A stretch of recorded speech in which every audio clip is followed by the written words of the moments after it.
నేతా media ప్రేక్షకులకి నమస్కారం. ఈరోజు మనం రాపోలు సుధాకర్ గారితో ఉన్నాము. రాపోలు సుధాకర్ గారి ప్రస్థానం, మన పద్మశాలి సమాజంలో వారి పాత్ర, అలాగే జనరల్ ఇన్సూరెన్స్లో వారి పాత్ర, అవన్నీ వారిని అడిగి తెలుసుకుందాం. మన ప్రయత్నం పద్మశాలి సమాజంలో ఉన్న నాయకులందరినీ మన నేతా మీడియా ప్లాట్ఫామ్ ద్వారా మన పద్మశాలి సమాజానికి తెలియజేసే ప్రయత్నం ఇది. దయచేసి మన పద్మశాలి నాయకులందరూ ఈ ప్రయత్నాన్ని స్వాగతించి మీరు ప్రతి ఒక్కరూ సహకరించగలరని ప్రార్థిస్తూ, ముందుగా రాపోలు సుధాకర్ గారికి స్వాగతం నేతా మీడియా ద్వారా. నమస్కారం రాపోలు సుధాకర్ గారు. నమస్కారం అండి. నేతా మీడియా ప్రేక్షకులకు మరియు పద్మశాలి కులస్తులందరికీ కూడా నా యొక్క నమస్కారాలు తెలియజేస్తూ ఉన్నాను.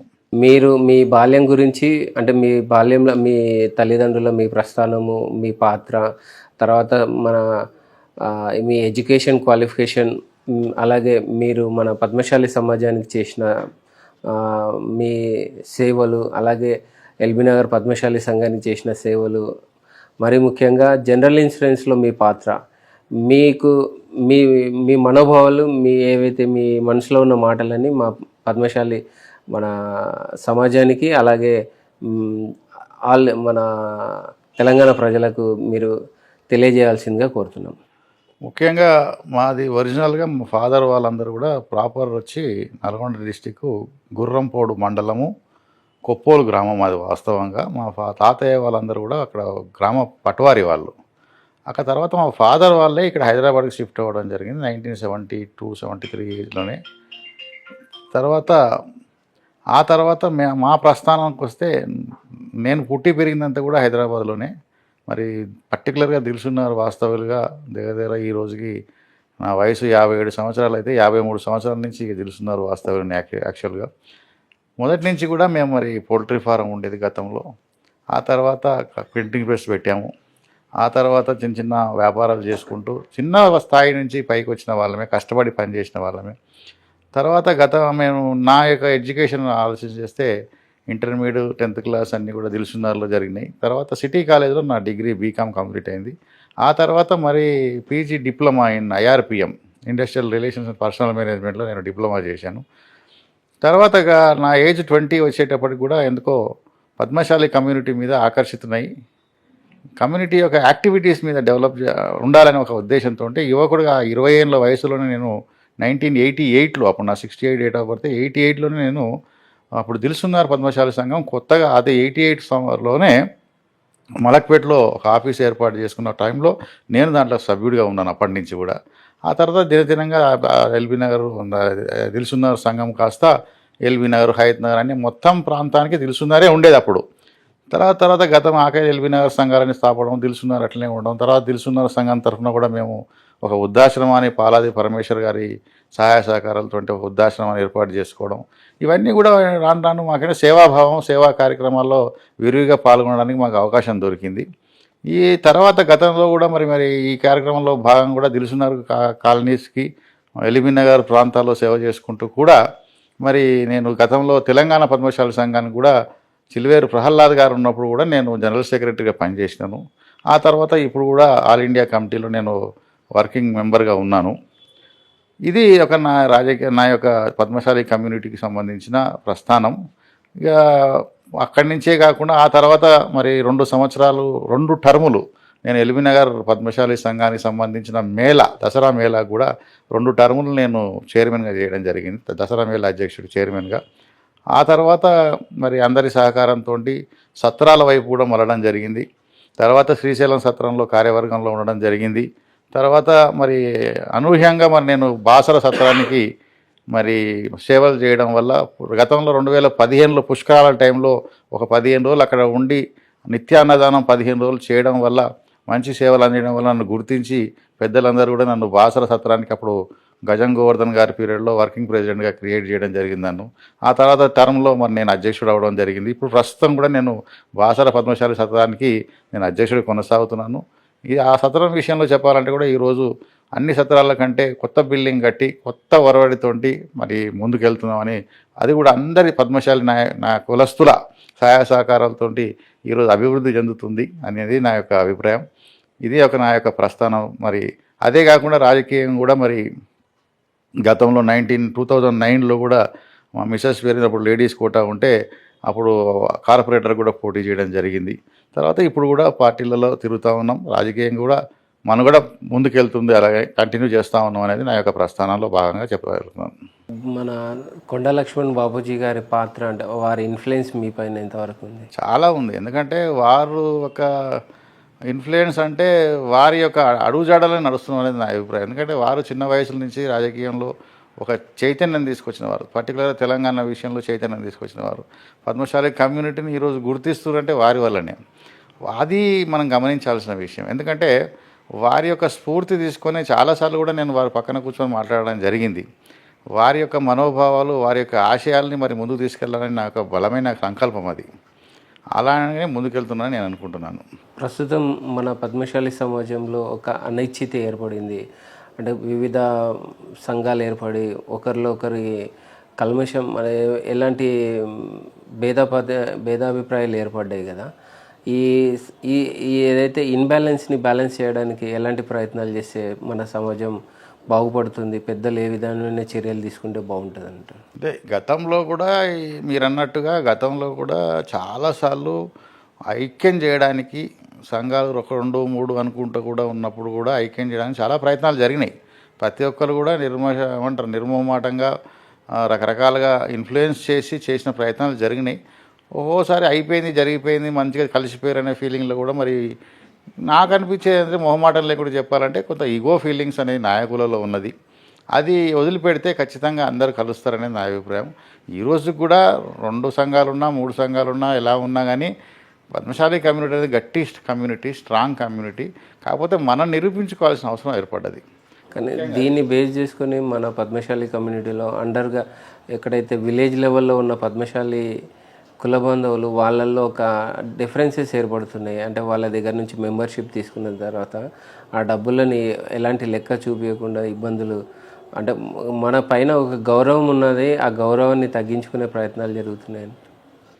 లెక్కలు అనేది మనం తప్పుపట్టలేము ఎవరిని కూడా. ఎందుకంటే మెంబర్షిప్ అయినా ఎవరిని తప్పుపట్టలేము. ప్రతి 2 సంఘాలలో కూడా ఇప్పుడు నాకున్న అభిప్రాయం ప్రకారం కూడా ఎవరు కూడా లెక్కలు అనేవి పర్ఫెక్ట్గానే సరే. ఇప్పుడు ఒక ఆర్గనైజేషన్ చేస్తున్నప్పుడు ఏంటంటే లెక్కలు పబ్లిక్కి చూపించలేరు, కానీ ఆ యొక్క కార్యవర్గానికి, ఆ యొక్క కమిటీ మెంబర్లకు ఖచ్చితంగా అన్నీ తెలిసే ఉంటాయి.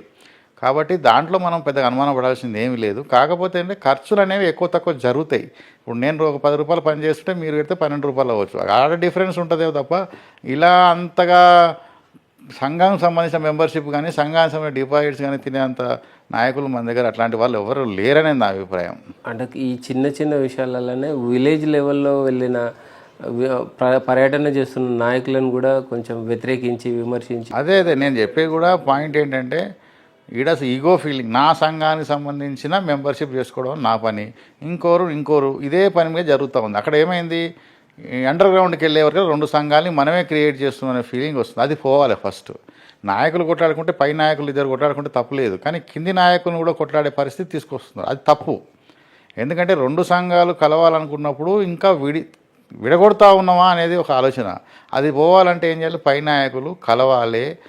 మరి దానికి సంబంధించిన ఒక 2, 3, 4, 10 మంది ఒక పెద్ద మనుషులు మన దాంట్లో తీసుకొని వాళ్ళని వీళ్ళని పిలిచి కూర్చోబెట్టి ఇది సరి అయిన సమయము, రాజకీయంగా మనం డెవలప్ కావాల్సిన అవసరం ఉంది, కమ్యూనిటీ పరంగా మన పెద్ద కులం అన్నది, మరి సౌమ్యమైన కులం అన్నది, మా బుద్ధిమంతులు ఉన్న పేరున్న కులం అన్నది, ప్రతిభావంతులు అనే కులం అన్నది, ఇలాంటివన్నీ చెప్పుకుంటూ మరి 4 మాటలు చెప్పో, లేకుంటే బెదిరించో, భయపెట్టో, లేకుంటే బుజ్జగిచ్చో ఏదో రకంగా అందరినీ కలపాల్సిన అవసరం చాలా ఉంది అనేది నా అభిప్రాయం. ఎల్బీ నగర్ పద్మశాలి సంఘం ఏర్పాటు అయిన తర్వాత దసరా మేళా ఆ భాగంలో దసరా మేళా నిర్వహించే సందర్భంలో మీ పాత్ర చాలా అమూల్యమైంది.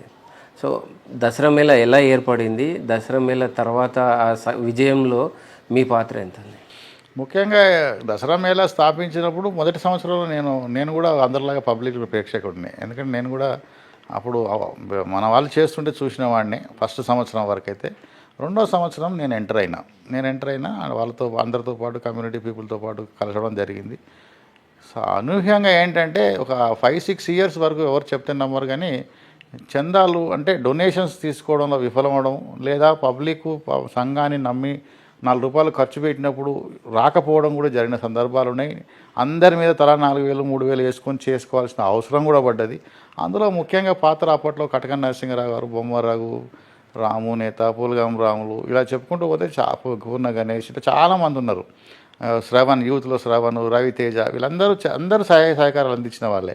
అయితే తర్వాత ఒక 5-6 సంవత్సరాల తర్వాత ఎప్పుడైతే నేను చైర్మన్గా తీసుకోవడం జరిగిందో అప్పటికి మైనస్లో ఉన్నాం. వాస్తవం చెప్పాలంటే మైనస్ అంటే అప్పుల్లోనే ఉంది.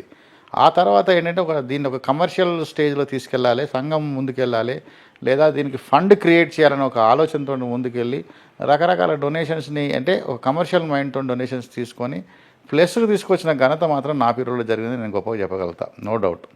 అక్కడి నుంచి ఈరోజు మరి ఎల్బీ నగర్ సంఘం మరి ఒక ఆఫీస్ ఏర్పాటు చేసుకోవడం, సొంత బిల్డింగ్, నా భవనం, ఒక ఫ్లాట్ ఏర్పాటు చేసుకోవడం, అంతేకాకుండా ఈ మధ్య కాలంలో కూడా మిగులు బడ్జెట్స్ తోటి కూడా ఒక ప్లాట్ కూడా కొనడం జరిగింది. ఈ సందర్భంలో అంటే నేను ఒకటి గ్రహించిన విషయం, మన పద్మశాలి అన్ని సంఘాలలో లెక్క పెట్టుకుంటే చూసుకుంటే బ్యాలెన్స్ అంటే కంపారిజన్ చేసుకుంటే ఎల్బీ నగర్ పద్మశాలి సంఘం చాలా క్రమశిక్షణతోటి ప్రతి రూపాయి లెక్క ఏదైతే ఉందో, ఎవరి దగ్గరనైతే మనం చందాలు తీసుకోవడం, దాతలు ఉన్నారో వాళ్ళకు ఒక రెస్పాన్సిబిలిటీ, వాళ్ళకు ఒక సముచిత న్యాయం, ఒక గౌరవం ఇవ్వడం, మేళాలో వాళ్ళకి ఒక మన విఐపి వెల్కమింగ్ ఇవ్వడం. సో ఇలాంటి సందర్భాల్లో చూసుకుంటే ఇవన్నీ వేరే సంఘాలు అంటే మనం ఏర్పాటు చేసుకున్న వివిధ సంఘాలలో ఇలాంటి సిస్టమ్ ఉండకపోవడంతో కొంచెం ఫెయిల్యూర్ అనుకుంటున్నాం. ఈ ఎల్బీ నగర్ సంఘానికి ఇది ప్లస్ అనుకుంటున్నాను. అంటే ఈ విజయం ఎల్బీ నగర్ ఇంత దిగ్విజయంగా రన్ అవ్వడానికి మెయిన్ రీజన్ ఈ క్రమశిక్షణనే, ఇది నా అభిప్రాయం. 100% కరెక్ట్ అది. ఎందుకంటే ఈరోజు తెలంగాణ ప్రాంతం మొత్తం మీద తీస్తే మీరు ఎల్బీ నగర్ అనేది చాలా పెద్ద పేరున్న వాస్తవం. ఎందుకంటే ఒక క్రమశిక్షణకే కాదు, మరి ఒక పెద్ద ఎత్తున ఒక 10,000 మంది జనాభాతోటి దసరా మేళాని ఏర్పాటు చేయడం అనేది ఇప్పుడు మన ఇందిరా పార్క్లో చేస్తారు. అది కామన్గా వాళ్ళు అలవాటు అయిపోయింది. 26 జనవరి అనేది పబ్లిక్కి తెలిసిపోతుంది. దాంట్లో అక్కడ ఎవరి ప్రమేయం తక్కువ ఉన్నా కానీ జనాలు అలవాటు పడ్డారు. ఈ వల్ల ప్రాబ్లం ఏంటంటే అప్పుడు అది కంటిన్యూ అవుతున్నది. అక్కడ ఫెసిలిటీసు ఏర్పాట్లు మనం చేయట్లేదు. అంటే సొంతంగా ఎవరంతా వాళ్ళు చేసుకుంటూ వస్తారు. కానీ మన దగ్గర ఎల్బీ నగర్లో ఏంటంటే ప్రతి ఒక్కరిని ఇన్వైట్ చేసి వాళ్ళకు మెసేజెస్ పంపి వాళ్ళని గౌరవించి ఆటల పోటీలు క్రియేట్ చేసి, ఇంకా కరెక్ట్గా చెప్పాలంటే భోజనాలు ఏర్పాటు చేయడం, ఎంతమంది వస్తే అంతమందికి భోజనాలు ఏర్పాటు చేయడం, మర్యాదగా చూసుకోవడం, వాళ్ళ యొక్క బిజినెస్ ఆపర్చునిటీస్ పెంచుకోవడానికి కూడా అదొక ప్లేస్ అయిపోయింది. అది బిజినెసే కాదు, మరి మ్యారేజెస్, పెళ్లి సంబంధాలు చూసుకోవడం, పిల్లలు ఆడుకోవడం, లేడీస్ బతుకమ్మ ఆడడం, ఇంకా మొదలు పెడితే కోలాటం అని, ఇట్లా రకరకాల గేమ్స్ తోటి ఎంటర్టైన్మెంట్స్ అన్ని, పబ్లిక్ ఒక రోజు ఉల్లాసంగా ఒక టూర్కి పోయినట్టు, ఒక ఎక్స్కర్షన్కి పోయినట్టు.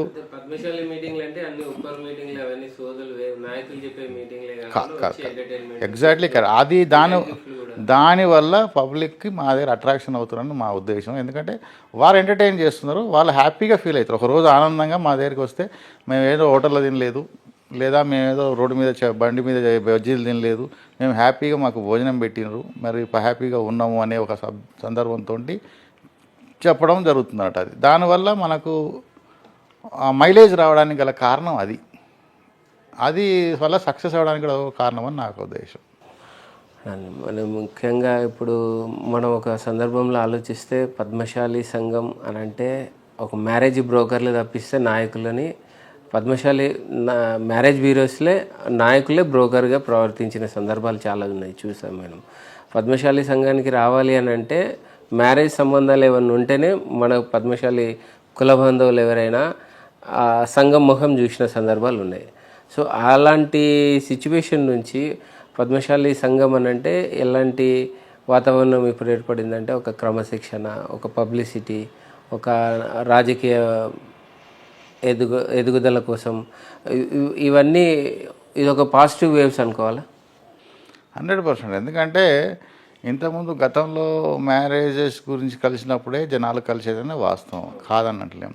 ఇప్పుడు ప్రతి చిన్న పనికి, పర్టికులర్గా క్యాస్ట్ సర్టిఫికేట్ విషయంలో కానీ, మ్యారేజ్కి సంబంధించిన ఏమైనా భేదాభిప్రాయాలు ఉన్నప్పుడు కానీ, లేదా ఫైనాన్షియల్గా డిఫరెన్స్ ఉన్నా కానీ, ఏదైనా బ్యాంక్ లోన్స్ కావాలన్నా, గవర్నమెంట్ స్కీమ్స్ గురించి తెలుసుకోవాలన్నా, లేకుంటే ఎలాంటి సహాయ సహకారాలు కావాలన్నా సంఘంకి వచ్చి కూర్చొని సాయంత్రం పూట మన స్టాఫ్ తోటి, మన యొక్క అడ్మినిస్ట్రేషన్ తోటి కూర్చొని డిస్కస్ చేసి వాళ్ళకి కావాల్సిన సహాయ సహకారం ఎవరో పబ్లిక్తో రాజకీయ నాయకుడి దగ్గరనో వాళ్ళ పిఏ దగ్గర కూర్చోకుండా మన దగ్గర కూర్చొని సలహా సహాయాలు తీసుకునే పరిస్థితికి మనం వచ్చినాం.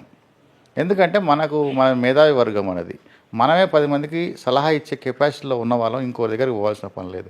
ఆ క్రియేషన్ మనం కొత్తగా క్రియేట్ చేసుకున్నాము. కరెక్ట్గా చెప్పాలంటే ఎవరు కూడా మన యొక్క కమ్యూనిటీ పీపుల్ దగ్గరికి వచ్చి సలహాలు తీసుకునే పరిస్థితి ఉన్నది. అందుకనే మన వాళ్ళు కూడా ఈ మధ్య కాలంలో నేను అబ్జర్వ్ చేసినంత వరకు ఈ మధ్య కాలంలో ఏంటంటే మన పని మనమే చేసుకుందాము, మన పని వల్ల మన వాళ్ళ దగ్గరికే పోయి చేసుకుందాము, ఎవరినో దేహి అనో లేకుంటే ఇంకో ఇబ్బంది పెట్టో లేకుంటే భయపెట్టో వాళ్ళు చేసుకోవాల్సిన అవసరం లేదు. మన దగ్గరికి మన వాళ్ళు చేసుకోగలిగితే మనకున్నన్ని ఆఫీసర్స్, మనకున్నంత మన అడ్మినిస్ట్రేషన్ సెక్టారు ఇంతకంటే ఎక్కువ ఎక్కడ లేదు, మన వాళ్ళే ఎక్కువ ఉన్నారు. అది నా ఉద్దేశం. సార్, ముఖ్యంగా నేను ఒకటి ఫీల్ అవుతున్న విషయం ఏంటంటే, ఇప్పుడు మన శంకరరావం మత్స్య ప్రభాకర్ సారు ఒకటి శంకరరావం కొన్ని లక్షల కోట్ల రూపాయలతో ప్రోగ్రాం జరిగింది.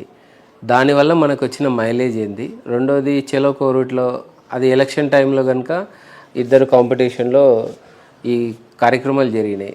పొలిటికల్గా మనకు ఎంత బెనిఫిట్ అయిందంటారు? లేదు, ముఖ్యంగా ఇలాంటి కాంట్రవర్సీ క్వశ్చన్లో మాట్లాడడం ఇబ్బందే మాకు లాంటి వాళ్ళకు. ఎందుకంటే ఎవరో ఒకరు ఒక సంఘానికి ఖచ్చితంగా డిపెండ్ అయి ఉంటారు మనసులో, కానీ ఏదైనా. పర్టికులర్గా చెప్పాలంటే కోరుట్లో అయినా సరే ఒక చైతన్యం తీసుకొచ్చిన మాట వాస్తవం, దాంట్లో ఒప్పుకోవాల్సింది. జనంలో ఒక చైతన్యం ఎలక్షన్ టైంలో తీసుకొచ్చిన మాట వాస్తవం. తర్వాత శంకారావం కూడా జనంలో, పబ్లిక్లో మరి అంతే సమానమైన చైతన్యాన్ని లేదా రాజకీయ యొక్క పలుకుబడిని తీసుకొచ్చిన మాట వాస్తవం. ఎందుకంటే అక్కడ జరిగింది ఒక ప్రాంతంలో, ఇక్కడ జరిగింది ఒక ప్రాంతంలో, రెండు తెలంగాణ వారిగా పూర్తి ఎత్తున మనకు పద్మశాలీలు అంటే ఇలాంటి శంకారావాలు, ఇలాంటి కోరుటలు ప్రోగ్రాములు చేయగలరు, ఇన్ని లక్షలు పెట్టి ఇంత జనాన్ని తరలించగలరని ఒక రాజకీయ నాయకులకు ఒక హింట్ పంపడం జరిగింది, నో డౌట్. కానీ దురదృష్టం ఏంటంటే మనం టికెట్లు తెచ్చుకోవడంలో ఫెయిల్ అవుతున్నాం, గెలవడంలో ఫెయిల్ అవుతున్నాం. మరి గతంలో ఒక్కొక్కసారి ఎమ్మెల్యేలు 4-5 ఎమ్మెల్యేలు ఉన్న సందర్భాలు ఉన్నాయి ఒక్కొక్క అసెంబ్లీ టైంలో. మరి ఈసారి పోయినసారి లెక్కేస్తే మనకు సింగిల్ డిజిట్కే పరిమితం అవుతున్నాం. అది చాలా అవమానమైన విషయం పద్మశాలి కులస్తులకి. ఎందుకంటే మరి మనము ప్రాధాన్యత అనేది ఇవాళ రేపు పబ్లిక్లో కానీ ఎక్కడ చూసినా, ఏ రంగంలో చూసినా కానీ రాజకీయ రంగంలో ముందుంటేనే ఆ కులానికి వాల్యూ ఉంది. ఇవాళ ముఖ్యమంత్రి అయినా, ఇంకా ప్రధానమంత్రి అయినా, ఇంకే నాయకుడైనా, లోకల్ గల్లీ నాయకుడైనా లీడర్షిప్లో మనకు వాల్యూ ఇవ్వాలంటే మాత్రం ఎంత పవర్ఫుల్ నాయకుడు రాజకీయంగా ఉండడనే చూస్తారు. అది ఇంపార్టెంట్. అది దాంట్లో మనం వెనుకబడి ఉన్నాం. కానీ దీనికి ఏంటంటే కార్యాచరణ గతంలో కూడా మరి అఖిల భారత స్థాయిలో వాళ్ళు రాజకీయ రంగ దాని టెక్నికల్గా వాళ్ళకు ట్రైనింగ్ క్లాసెస్ కూడా పెట్టడం జరిగింది. కానీ అది ఎంతవరకు సక్సెస్ అయిందంటే మరి ముందు నుంచి గ్రౌండ్ లెవెల్లో సర్పంచ్, ఎంపీటీసీ, జెడ్పీటీసీ, గ్రామం లెవెల్ నుంచి నాయకులు పుట్టుకొస్తే ఆటోమేటిక్గా ఈ రోజు కాకుండా ఇంకో 5 ఏళ్లకో ఇంకో 10 ఏళ్లకో మన లీడర్షిప్ పెట్టడానికి అవకాశం ఉంది. కానీ ఎంతసేపటికి వ్యాపారాలు చేసుకుంటూ లేదా టైంకి ఎలక్షన్ టైంకి నెల ముందు వచ్చిందని డబ్బులు ఉన్నాయనో లేకుంటే డబ్బులు లేవనో నేను చేయగలనో చిన్న నాయకత్వం ఉంటే కాదు. 5 ఏళ్ళ టర్మ్ ఎగ్జాంపుల్, 5 ఏళ్ళ తర్వాత నేను ఎమ్మెల్యే కావాలనుకుంటే ఈ 5 ఏళ్ళు సాక్రిఫైస్ చేసి జనంలో ఉండాల్సిన అవసరం ఉంది. ఎంత డబ్బు ఖర్చు పెట్టినా జనంలో లేకుంటే వేస్ట్, జనంలో లేకున్నా ఎంత డబ్బు ఖర్చు పెట్టినా వేస్టే. కాబట్టి ఖచ్చితంగా జనంలో ఉండాల్సిందే, దాని తగ్గట్టు డబ్బు ఖర్చు పెట్టాల్సిందే. ఎందుకంటే అవసరాలు పెడుతున్నప్పుడు మనం పెట్టక తప్పదు. సరే, నువ్వు ఫస్ట్ జనంలో ఉన్నావంటే డబ్బు ఆటోమేటిక్గా సంఘ నాయకులు, సంఘ సభ్యులో లేకుంటే వెల్ విషర్సో ఎవరో ఇవ్వడానికి అవకాశం ఉంది, లేదా సహాయం చేయడానికి అవకాశం ఉంది. నువ్వు పబ్లిక్లోనే లేవనుకో, పెట్టేవాడు కూడా ఇచ్చేవాడు కూడా ఇవ్వడానికి నా అభిప్రాయం. కాబట్టి పబ్లిక్లోకి మన నాయకులు గ్రౌండ్ లెవెల్ నుంచి, అండర్ గ్రౌండ్ లెవెల్ నుంచి ఈ నాయకుడు నాకు ఒక చిన్న హెల్ప్, ఒక డ్రైనేజ్ పనో, ఒక నల్ల పనో, ఒక రోడ్డు పనో ఏదో చేయించుడు నా ఇంటికి, నాకు రేషన్ కార్డు విషయంలో ఇంకేదైనా హెల్ప్, హాస్పిటల్ పనో ఏదైనా నాకు చేయించిన నాయకుడు గుర్తింపు తెచ్చుకొని ఆ కాలనీలో, ఆ గ్రామంలో, ఆ పర్టికులర్ విలేజ్లో చేసుకుంటూ వస్తేనే నాయకత్వం వస్తుంది తప్ప ఆఖరి మూమెంట్లో ఇట్లా గాలిలో మాత్రం నాయకులు అవ్వడం అనేది కాని పని. అలా ఆశ పెట్టుకోవడం కూడా వేస్ట్. ఆ గ్రౌండ్ లెవెల్ ఇప్పటి నుంచి స్టార్ట్ అయితే ఇంకా అసెంబ్లీకి 4 ఏళ్ళ టైం ఉంది. ఇప్పుడు కావండి, ఇప్పుడు 4 ఏళ్ళ పీరియడ్ టైం ఉంది. ఇప్పటి నుంచే లీడర్ అనుకోవాలి, నేను అసెంబ్లీకి పోటీ చేస్తాను ఈరోజు మనం తీర్మానం చేసుకొని ఆ రకం పనిచేస్తే డబ్బుల సంగతి తర్వాత, డబ్బులు ఆటోమేటిక్ ఖర్చు అయితే నేను కాదన్నాను. కానీ నువ్వు లీడర్ అని ప్రూవ్ చేసుకుంటేనే కదా నీకు ఖర్చు పెట్టేది వాడేనా. అది ఇంపార్టెంట్. ఆ యొక్క లీడర్షిప్ నువ్వు తీసుకురావాల్సిన అవసరం ఉందనేది నా అభిప్రాయం. అప్పటికప్పుడు తయారైతే మాత్రం ముందు నేను కూడా వస్తారు, రెడీ అందరూ వస్తారు.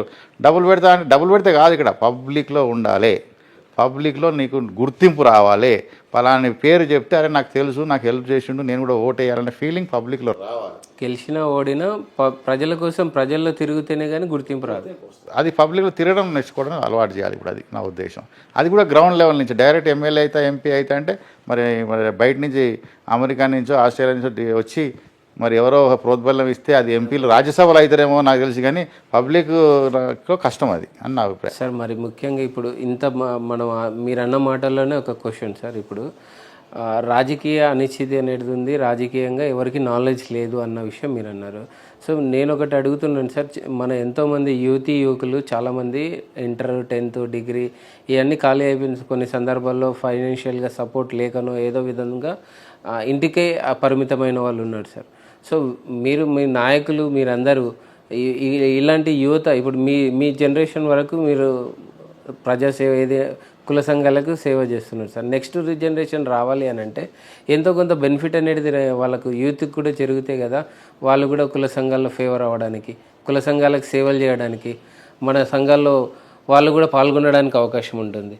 నేను అంటుంది ఏంటంటే సార్, ఇప్పుడు మన సిడిఎస్ అని సెంటర్ ఫర్ దళిత్ స్టడీస్ అని మల్లేపల్లి లక్ష్మీ సార్ ఒకటి చాలా పెద్ద కార్యక్రమం సిడిఎస్ భవన్ అనేది ఒకటి పెట్టారు. దాదాపుగా 7-8 కోట్లతో నిర్మాణం జరిగింది తెలంగాణ గవర్నమెంట్ కేసీఆర్ గారు సహాయంతో. సో నేను అడుగుతున్నాను సార్, ఒక కార్పొరేషన్ ఎలాగైతే మనం కోరుకుంటున్నామో ఎట్ ద సేమ్ టైం అలాంటి సిచ్యువేషన్ని ఒక స్కిల్ డెవలప్మెంట్ కోసం మన యూత్ ఎవరైతే ఉన్నారో మన వృత్తి ఉంది, కుల వృత్తినే అక్కడ ఒక శిక్షణ కేంద్రం ఏర్పాటు చేస్తే ఎవరైతే ఇంట్రెస్టెడ్ ఉన్నారో వాళ్ళ స్కిల్ డెవలప్ చేసుకోవడానికి వస్తారు. తర్వాత ఎడ్యుకేషన్లో ఏదైనా ఐఏఎస్ ఐపీఎస్ అనుకుంటున్నారో, డాక్టర్ అనుకుంటున్నారో, వివిధ రంగాలలో డెవలప్ అవ్వాలనుకుంటున్న వాళ్ళకి అదొక భవన్ అనేది ఉంటే అక్కడ వేరే ఒక 6 నెలలో 3 నెలలో ట్రైనింగ్ క్యాంప్ ఒకటి ఏర్పాటు చేస్తే వాళ్ళకు మనం సహకరించిన వాళ్ళం అవుతాం కదా. వాళ్ళు ఇప్పుడు ఎంతోమంది మన పద్మశాలి కుల బాంధవులు ఆత్మహత్యలు చేసుకోవడానికి పూనుకుంటున్నారు. సో ఈ సమస్యల్ని కొంచెం మనం నివారించే అవకాశం ఉంటుంది కదా, ఈ వైపుగా మన నాయకులు ఆలోచిస్తే బాగుండని నా అభిప్రాయం సార్. అంటే ముఖ్యంగా ఆత్మహత్యలు అనేవి జరుగుతుంది కేవలం చేనేత వృత్తి మీద ఆధారపడ్డ వాళ్ళ వరకే నా ఉద్దేశం.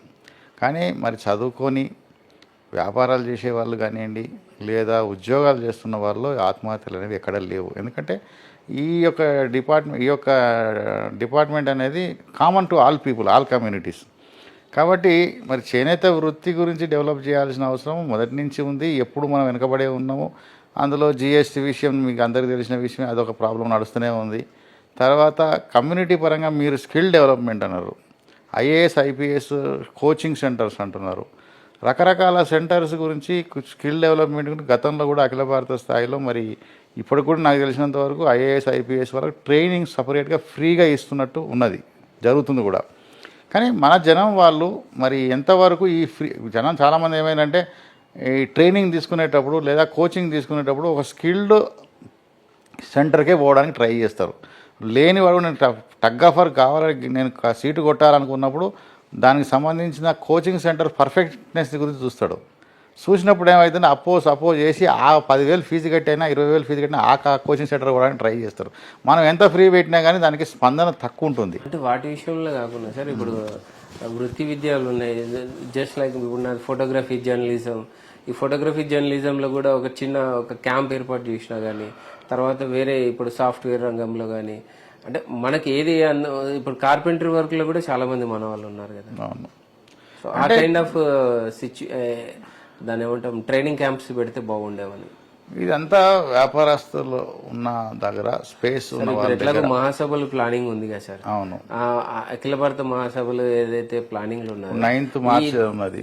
ఈ ఇందులో ఒకటి రెజల్యూషన్ పాస్ చేస్తే బాగుండేమో అని నా అభిప్రాయం సార్. ఎలాంటి రిజర్వేషన్ చేయాలని మీరు? ఇప్పుడు స్కిల్ డెవలప్మెంట్ కానీ, తర్వాత సెల్ఫ్ ఎంప్లాయ్మెంట్ కోసం సపరేట్ కొన్ని కోర్సెస్, ఒక భవనం మనకంటూ ఇప్పుడు సిడిఎస్ ఎలాగైతే ఏర్పాటు చేసారో మనకు కూడా ఒకటి స్కిల్ డెవలప్మెంట్కి ఒకటి బిల్డింగ్ ఒకటి మనం గవర్నమెంట్ నుంచి పోరాడి ఐఐహెచ్టి ఎలాగో.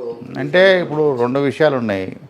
గవర్నమెంట్ నుంచి అంత ఈజీగా రాదండి నాకు తెలిసినంత వరకు. ఎందుకంటే గవర్నమెంట్లు గతంగా ఒక గవర్నమెంట్ తీర్మానం చేసి ఇంకో గవర్నమెంట్ ఇవ్వదు.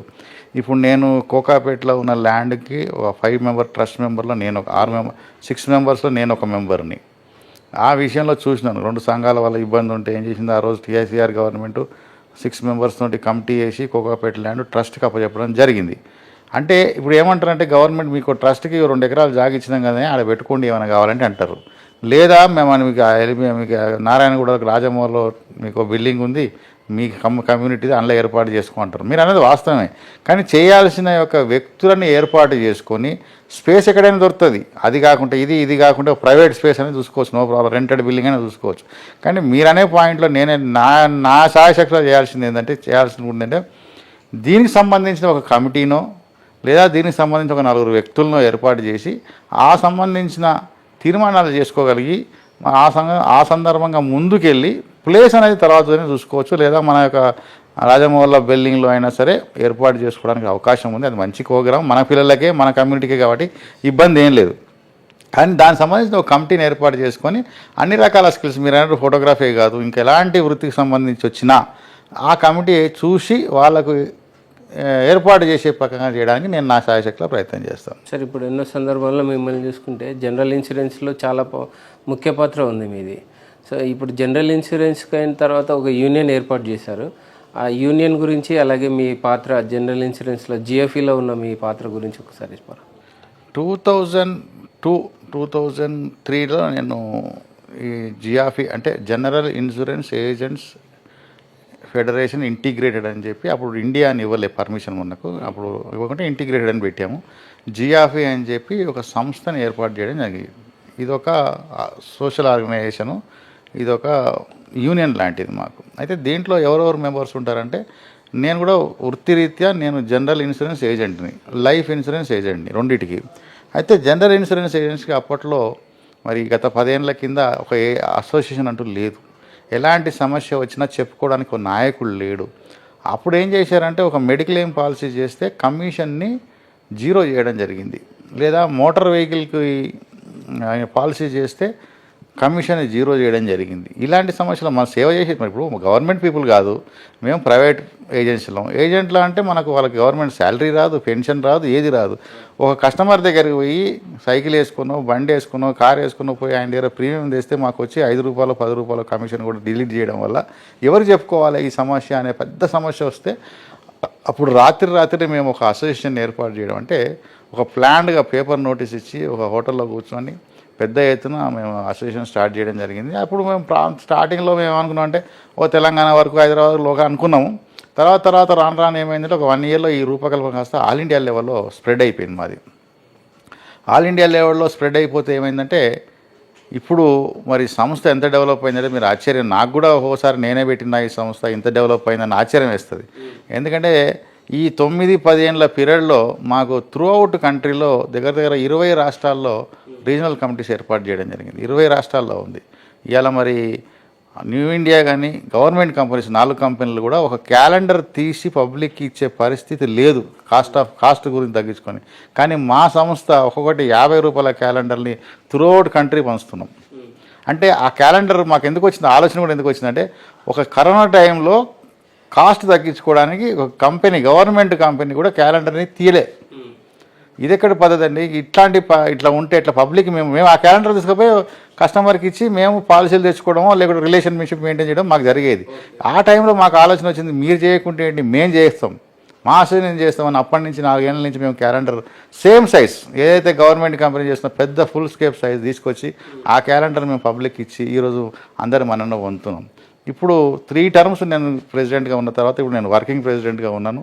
బాంబే నుంచి ప్రశాంత్ మాత్రే అని అతను ప్రెసిడెంట్గా చేసాం ఈసారి. ఎందుకంటే మాకు బైలా ప్రకారం 3 టైమ్సే ఉండాలి.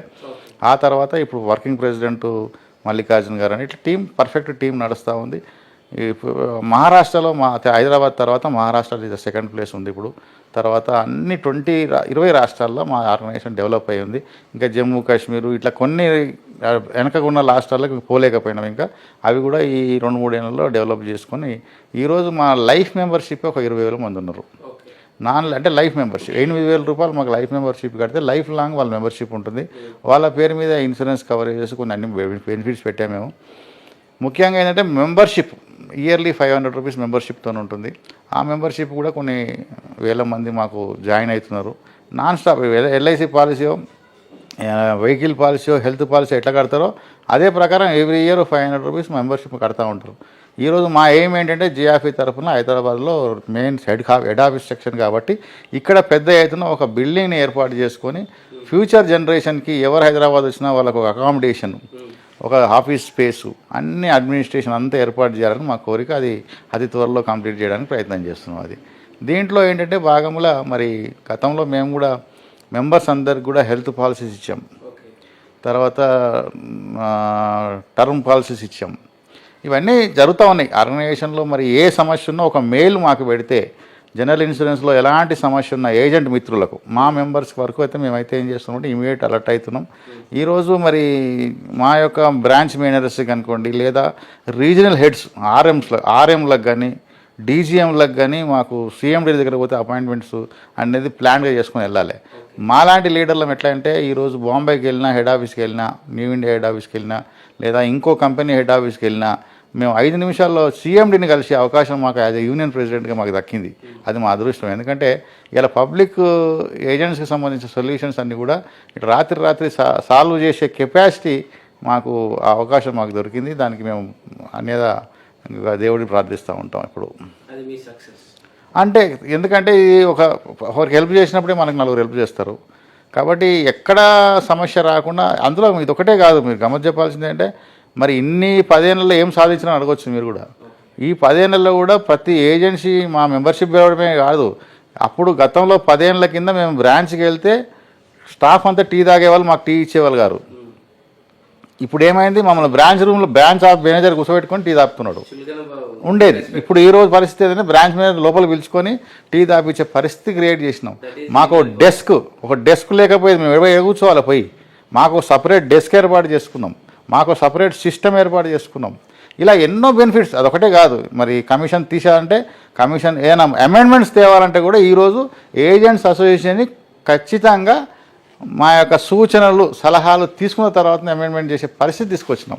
డైరెక్ట్గా వాళ్ళు అమెండ్మెంట్ చేయడానికి పద్ధతి కాకుండా రేపొద్దున మా దగ్గర అబ్జెక్షన్స్ రాకుండా మరి ఈరోజు ఖచ్చితంగా మేము ఆ అమెండ్మెంట్ని మేము ఒప్పుకున్నాకనో లేకుంటే తీర్మానాల్లో దాంట్లో డిఫరెన్సెస్ లేదా చేంజెస్ మేము సలహా ఇస్తే కూడా అవి వాళ్ళు కూడా దాన్ని స్వీకరించి దాన్ని పాజిటివ్గా తీసుకుంటారు. కాబట్టి అది మంచి వాతావరణం. ఎందుకంటే రిలేషన్షిప్ అనేది ఉండాలి. కాబట్టి ఇందులో కూడా నా యొక్క పాత్ర ఏంటంటే అందరూ మాకు కూడా సపోర్ట్ చేస్తారు. ఏజెంట్స్ అందరూ కూడా వాళ్ళు కూడా హ్యాపీగా ఏజెంట్స్. ఇందులో ఏమన్నా మళ్ళీ డిఫరెంట్ యూనియన్స్ లేవు, ఉంటాయి. ఆల్ ఓవర్ ఇండియా ఒకటే యూనిట్గా ఉన్నది మేజర్ మర్యాద ఉంది. కానీ ఉన్నాయి కొన్ని యూనియన్స్ ఉన్నాయి. ఎట్లున్నాయంటే జైపూర్లో ఒక చిన్న సపోర్టెడ్గా ఉన్నాయి. అది కాకుండా వాళ్ళ ప్రాంతం వరకు ఎక్కడ దగ్గర రీచ్ అవ్వలేదు అక్కడ ఉన్నాయి. రీచ్ అయిన తర్వాత మీతో అట్లని కూడా చెప్పను. కానీ వాళ్ళు మాదేమో నేషనల్ లెవెల్, ఇండియా లెవెల్. వాళ్ళేమో ప్రాంతం వరకే. హైదరాబాద్ అంటే హైదరాబాద్ వరకే, జైపూర్ అంటే జైపూర్ వరకే, లిమిటెడ్ ఏరియా వరకే. వాళ్ళు ఏం చేస్తారు, వాళ్ళు నేషనల్ లెవెల్కి వచ్చారు, మాకు సపోర్ట్ చేస్తారు. అట్లా అన్నట్టు. దీన్ని బట్టి మన పద్మశాలి సమాజం ఒకటి ఆలోచించండి. కలిసి ఉంటే కలదు సుఖం, విడిపోతే పడిపోతాం.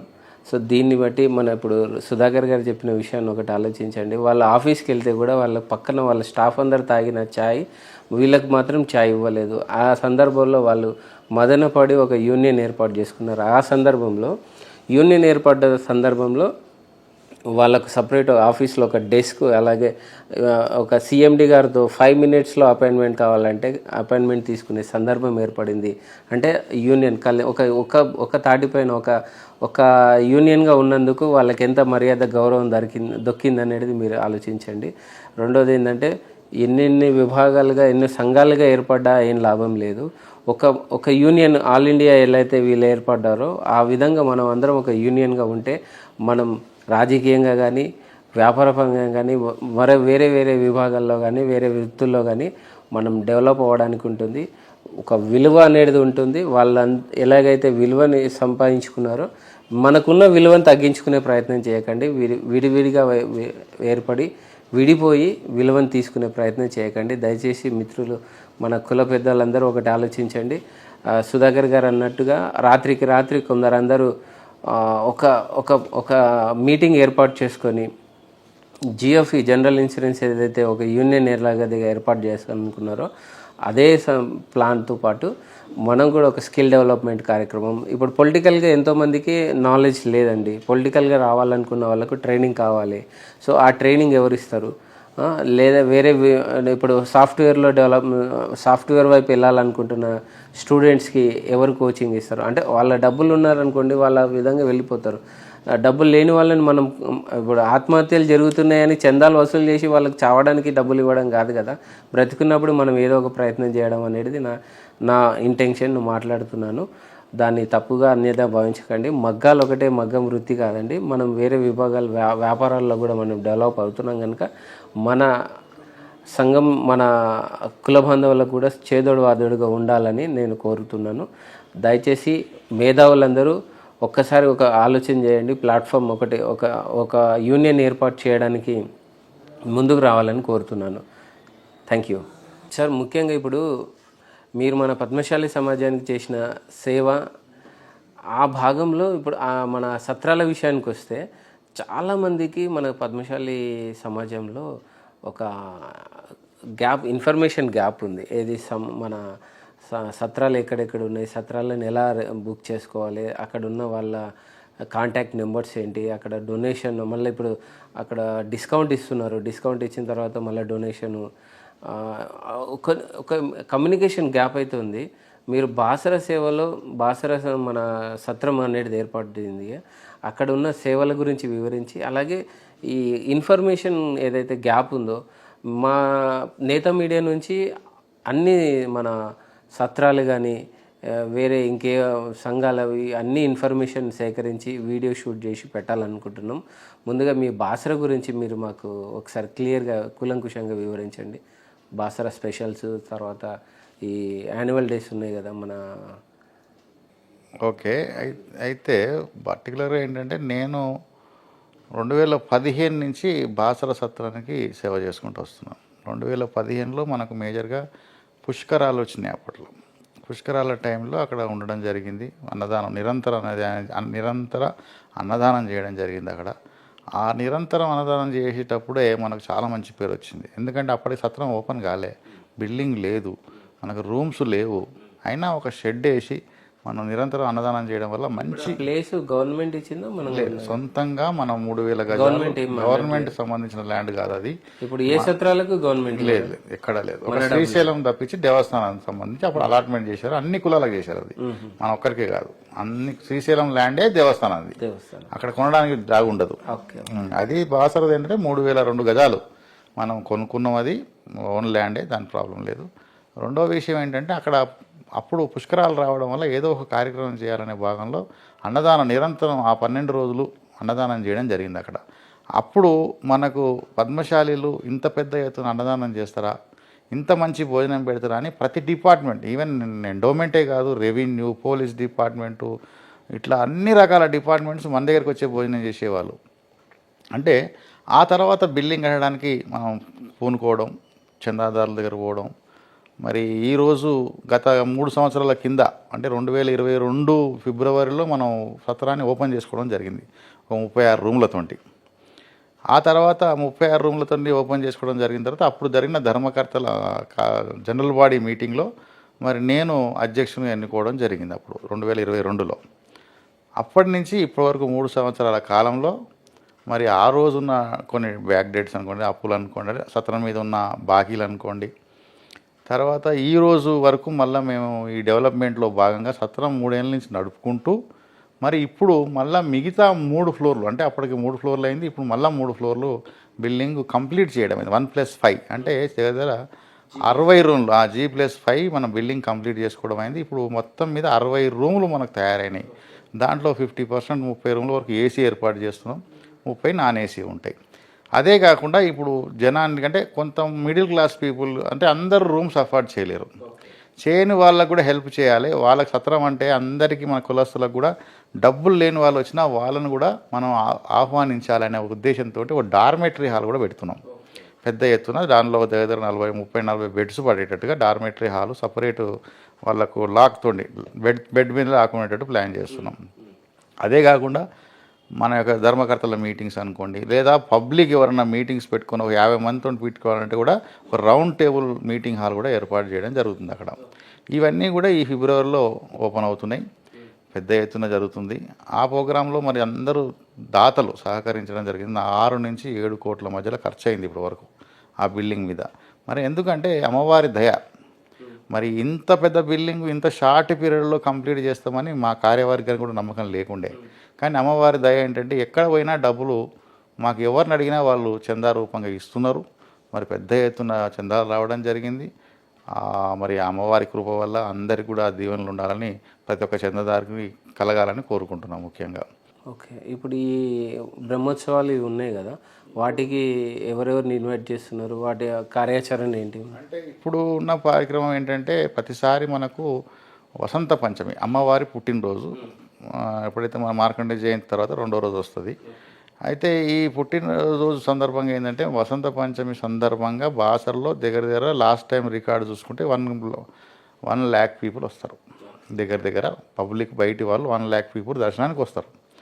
అది ఒకటే రోజు. తర్వాత ఇక వేరే 1-2 రోజులు ఉండే మంచి రోజులు, అది వేరే విషయం.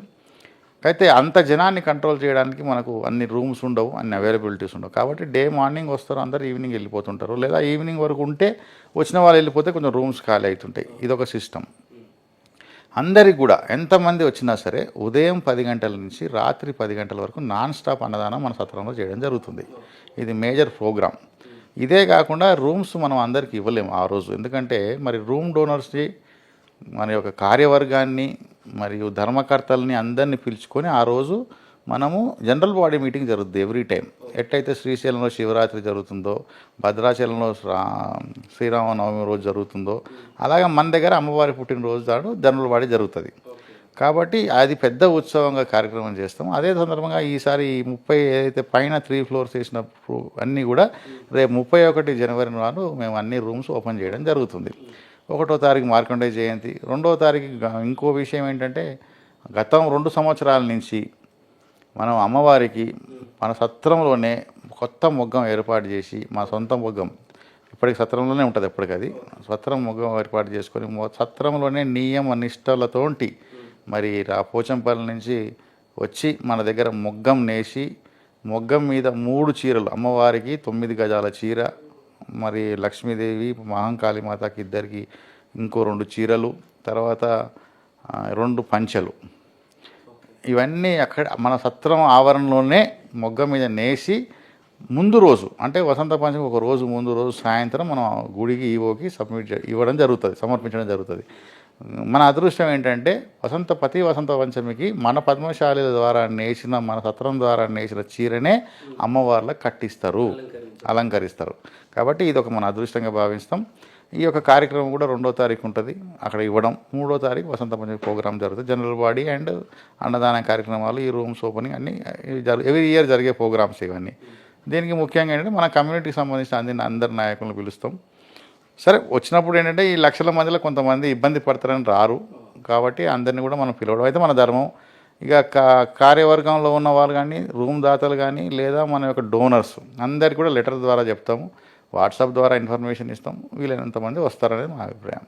ఓకే, మనం పద్మశాలి అమ్మవారు ఇంత సేవ చేస్తున్నా కూడా మన సమాజం మీద ఎందుకు కనికరం జరగట్లేదు? ఏది జరిగినా మన మంచికే అనుకోవాలి. ఇక దాంట్లో టైం వచ్చినప్పుడు ఆటోమేటిక్ అన్నీ కలిసిపోతాయి. ఇక మీరు ఇంతకుముందు ఇంకో వేరే సత్రాల గురించి, పర్టికులర్ బుకింగ్ గురించి మాట్లాడారు. పర్టికులర్గా బుకింగ్ ఏంటంటే నిన్న మొన్న మనకు ఈ సైబర్ క్రైమ్స్ అనేవి జరుగుతున్నాయి. ఆ సైబర్ క్రైమ్స్లో భాగంగా గతంలో శ్రీశైలంలో కూడా ఈ మధ్యకాలంలో మరి ఎవరో ఫేక్ ఐడీస్ తోటి సత్రం పేరు మీద బుక్ చేయడం, ఆ సత్రం పేరు మీద ఉన్న అకౌంట్కి వాళ్ళు డబ్బులు పంపడం కాదు, వాళ్ళ అకౌంట్ ఖాళీ చేయడం కూడా జరిగింది. కాబట్టి ఈ సిస్టమ్ ఉన్నందుకు మనం ఏం చేస్తున్నాం అంటే ఎవరికి కూడా డైరెక్ట్ బుకింగ్స్ ఉండవు మన సత్రాలు ఎక్కడ కూడా. ఈవెన్ మనకున్న 6 సత్రాలలో కూడా డైరెక్ట్ ఆన్లైన్ బుకింగ్ ఉండదు. ఎవరు కూడా ఆన్లైన్లో డబ్బులు కట్టకూడదు, ఖచ్చితంగా కట్టకూడదు. కాకపోతే మీకు ఫోన్ నెంబర్ ఇస్తాం మేనేజర్ది లేదా అధ్యక్షుడి ఫోన్ నెంబర్ తీసుకొని వాళ్ళకు ఫోన్ చేసి ఓవర్ ఫోన్ ద్వారా రూమ్ బుక్ చేసుకోవాలి. అంతే తప్ప మీరు డబ్బు కట్టి రూమ్ బుక్ చేసుకున్నాం అనేది తప్పు మాట. అది ఎవరు కూడా చేయొద్దు. అలాంటి తప్పు చేస్తే ఇదివరకు గతంలో జరిగిన ప్రాబ్లమ్స్ జరుగుతాయి. కాబట్టి మేము కూడా ఆ సిస్టమ్ డెవలప్ చేయడానికి అవకాశం ఉంది. కానీ ఇలాంటి ఫ్రాడ్స్ జరుగుతున్న కాలంలో అంత అవసరం మనకు. ఎవరైనా రూమ్ కావాలంటే చెప్పండి, ఫోన్ చేయండి, మా మేనేజర్ డైరెక్ట్ నోట్ చేసి పెట్టుకుంటాడు, మీరు వచ్చేంతవరకు ఆగుతారు, ఇక్కడికి వచ్చిన తర్వాత పేమెంట్. సత్రంకి వచ్చి పేమెంట్ కట్టిందే ఒరిజినల్.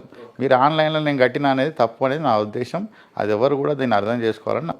ఓకే, ఇప్పుడు ఈ బ్రహ్మోత్సవాల అమ్మవారిది వసంత పంచమి ఉంది కదా కార్యక్రమం, ఆ కార్యక్రమానికి ఎవరెవరు ఇన్వైట్ చేస్తున్నారు ఒక్కసారి మీడియా ముఖంగా మీరు వారికి ఇన్విటేషన్ ఆహ్వానం చెప్పండి.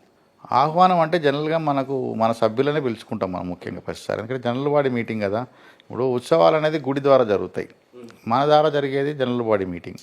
జనరల్ బాడీ మీటింగ్లో ఏముంటుందంటే మన సభ్యులు ఉన్న వాళ్ళ వరకే పిలుచుకుంటాం. అది ఎందుకంటే వీఐపీలు పిలిచి ఇబ్బంది పెట్టేది కాదు. ఓపెనింగ్స్ అనేవి ముందే జరిగిపోతున్నాయి కాబట్టి కొంచెం అట్లా ఆలోచన బయటి వారిని అంటే నాన్ మెంబర్స్ని పిలవకూడదు అనేది మా అభిప్రాయం. ఆ ఆలోచనలు అయితే ఇంక ఎవరు పెట్టుకోలేదు. మరి అలాంటి అకేషన్ ఏదైనా వస్తే ఫ్యూచర్లో చూద్దాం. ఇప్పుడైతే మెంబర్స్ వరకే. బాసర అమ్మవారిని ప్రత్యేకంగా ప్రార్థించండి, కోరండి. ఇక నుంచి ఈ నూతన సంవత్సరం నుంచి మన పద్మశాలి చేనేత వృత్తిలో ఎలాంటి ఆత్మహత్యలు జరగకూడదు. అలాంటి సందర్భాలు ఏమైనా ఉంటే మన కుల పెద్దలు ఉన్నారు, వాళ్ళని సంప్రదించి ఏదైనా పరిష్కరించే సమస్య ఉంటే పరిష్కరించే దిశగా మనం అడుగులు వేద్దామని కోరుకుంటున్నాం. మన సంఖ్యాబలం తగ్గితే మనమే మైనార్టీలు అవుతాం, అది ఆలోచించండి. మన ఇంత సంఖ్యాబలం ఉన్న ఒక్క ఎమ్మెల్యేని కూడా ఎన్నుకోలేకపోతున్నాం. మరీ సంఖ్యాబలం తగ్గిపోతే ఇంకా ఏంటికి వన్ కోసం మీరు ఆలోచించండి. దయచేసి ఈ విన్నపాన్ని విజ్ఞప్తిని స్వీకరించండి. ఖచ్చితంగా 2 విషయాలు సీరియస్గా చెప్పదలుచుకున్నా. ఎలాంటి సత్రాల విషయంలో మాత్రం ఎవరు కూడా సైబర్ క్రైమ్లో ఇరకకూడదు. అడ్వాన్స్ పేమెంట్ కట్టకూడదు ఎవరికి. ఏ సత్రానికైనా, అన్ని సత్రాల తరఫున చెప్తున్నాను నేను, ఏ సత్రానికి కూడా ఆన్లైన్లో మేము డబ్బు కట్టినాం మా రూమ్ ఉంటుందంటే తప్పు. మీ అకౌంట్ డీటెయిల్స్ ఖాళీ అయిపోతాయి. కాబట్టి దయచేసి మీరు ఆ సత్రంకు సంబంధించిన మేనేజర్కి కానీ లేదా ఆ సత్రం సంబంధించిన అధ్యక్షుడికి కానీ ఫోన్ చేసి మీ రూమ్ బుక్ చేసుకోండి ఓవరాల్గా, అంతేగాని డబ్బుతో కాదు. ఇంకొకటి, ప్రతి డబ్బు కూడా ఏ సత్రానికి మీరు డబ్బు ఇచ్చినా చెక్కు రూపంగానే ఇవ్వండి. డొనేషన్స్ ఇచ్చినప్పుడు నేను చెప్పేది చెక్కు రూపంగానే ఇవ్వండి, లేదా ఆన్లైన్ బ్యాంకు సంబంధించిన యూపీఐ స్కానర్ ద్వారా పంపించండి. ఈ 2 పద్ధతుల ద్వారా బ్యాంకుకి చేరేటట్టుగా మీరు పంపండి దయచేసి. అప్పుడు మాకు కూడా అకౌంట్స్ క్లారిటీ ఉంటుంది కాబట్టి ఈ విషయాన్ని చెప్పదలుచుకున్నా. అదే కాకుండా అందరికీ కూడా ఈ యొక్క సంక్రాంతి సందర్భంగా మరి అమ్మవారు ఇంతకుముందు మీరు చెప్పినట్టు కూడా అన్నీ మంచి జరిగేటట్టుగా ఆ అమ్మవారు కటాక్షించాలని, పద్మశాలి కమ్యూనిటీ అంతా ఏకం కావాలని, మరి అందరూ కూడా ముఖ్యంగా మరొక విషయం ఏంటంటే ఏ సమస్య వచ్చినా మన కమ్యూనిటీ పీపుల్ దగ్గర, పెద్దల దగ్గర కూర్చొని పరిష్కారం చేసుకొని చిన్నదైనా పెద్దదైనా అన్ని సమస్యలు తీర్చుకొని మన వాళ్ళ దగ్గరికి వెళ్ళాల్సిందిగా కోరుకుంటూ, అందరికీ నేతా మీడియా వ్యూవర్స్ అందరికీ మరియు పద్మశాలి కులస్తులందరికీ కూడా, తెలంగాణ ప్రాంత వాసులందరికీ కూడా నా యొక్క సంక్రాంతి శుభాకాంక్షలు తెలుస్తూ ముగిస్తున్నాను. Yeah.